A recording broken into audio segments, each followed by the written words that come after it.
राखी का त्योहार पूरे भारतवर्ष में काफ़ी हर्ष और उल्लास के साथ मनाया जाता है। यह एक ऐसा त्योहार है जिसमें क्या धनी क्या गरीब सभी इसे मनाते हैं। लेकिन सभी त्योहारों की तरह ही राखी का भी एक इतिहास है। ऐसी कहानियाँ जो कि दंतकथाओं में काफ़ी लोकप्रिय हैं। चलिए ऐसी ही कुछ रक्षाबंधन की कहानियों के विषय में जानते हैं। आपको बता दें, राखी त्योहार की सबसे पुरानी कहानी सन 300 BC में हुई थी। उस समय जब अलेक्जेंडर भारत जीतने के लिए अपनी पूरी सेना के साथ यहाँ आया था, उस समय भारत में सम्राट पुरु का काफ़ी बोलबाला था। जहाँ अलेक्जेंडर ने कभी किसी से हार नहीं मानी थी, वहीं सम्राट पुरु की सेना से लड़ने में उसे काफ़ी दिक्कत हुई थी।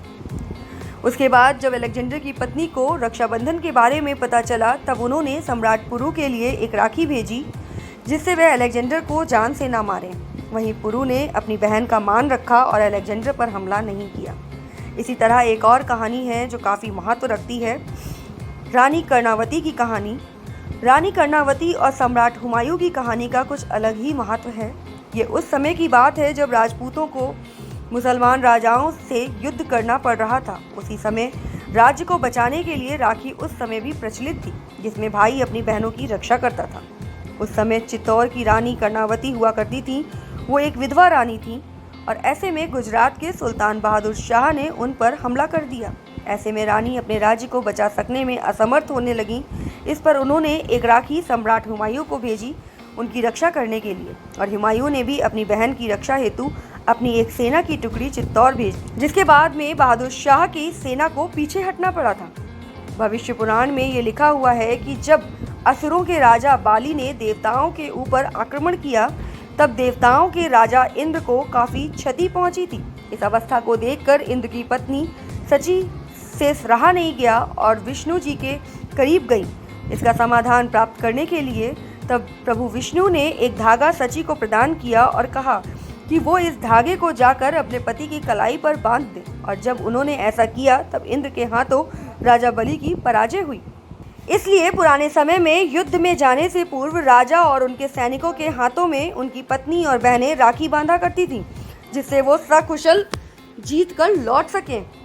असुर सम्राट बलि एक बहुत ही बड़ा भक्त था भगवान विष्णु का। बलि की इतनी ज़्यादा भक्ति से प्रसन्न होकर विष्णु जी ने बलि के राज्य की रक्षा स्वयं करनी शुरू कर दी। ऐसे में माता लक्ष्मी इस चीज़ से परेशान होने लगी, क्योंकि विष्णु जी अब और बैकुंठ पर नहीं रहते थे। अब लक्ष्मी जी ने एक ब्राह्मण औरत का रूप लेकर बलि के महल में रहने लगी। वहीं बाद में उन्होंने बलि के हाथों में राखी भी बांध दी और बदले में उनसे कुछ देने को कहा। अब बलि को ये नहीं पता था कि वो औरत और कोई नहीं माता लक्ष्मी है, इसलिए उन्होंने उससे कुछ भी मांगने को कहा। इस पर माता ने बलि से विष्णु जी को उनके साथ वापस बैकुंठ लौट जाने का आग्रह किया।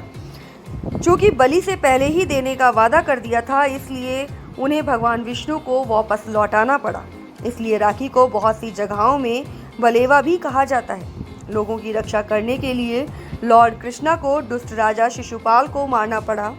इस युद्ध के दौरान कृष्ण जी के अंगूठे में गहरी चोट आई थी, जिसे देखकर द्रौपदी ने अपने वस्त्र का उपयोग कर उनकी खून को रोकने के लिए अपना दुपट्टा बांध दिया था।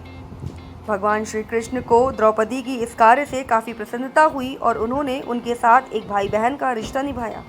वहीं उन्होंने उनसे ये वादा भी किया कि समय आने पर वो उनकी मदद ज़रूर करेंगे। बहुत वर्षों बाद जब द्रौपदी को कुरुसभा में जुए के खेल में हारना पड़ा, तब कौरवों के राजकुमार दुशासन ने द्रौपदी का चीरहरण करने का प्रयास किया। इस पर कृष्ण ने द्रौपदी की रक्षा करी थी और उनकी लाज बचाई थी। भगवान श्री कृष्ण ने युधिष्ठिर को ये सलाह दी कि महाभारत की लड़ाई में खुद को और अपनी सेना को बचाने के लिए उन्हें राखी का ज़रूर से उपयोग करना चाहिए। युद्ध में जाने से पहले इस पर माता कुंती ने अपने नाती के हाथों में राखी बांधी थी। वहीं द्रौपदी ने कृष्ण के हाथों पर राखी बांधी थी। भगवान गणेश के दोनों पुत्र शुभ और लाभ इस बात को लेकर परेशान थे कि उनकी कोई बहन नहीं है, इसलिए उन्होंने अपने पिता को एक बहन लाने के लिए जिद की। इस पर नारद जी के हस्तक्षेप करने पर बाध्य होकर भगवान गणेश को संतोषी माता को अपनी शक्ति के द्वारा उत्पन्न करना पड़ा। वहीं ये मौका रक्षाबंधन का ही था जब दोनों भाइयों को उनकी बहन प्राप्त हुई।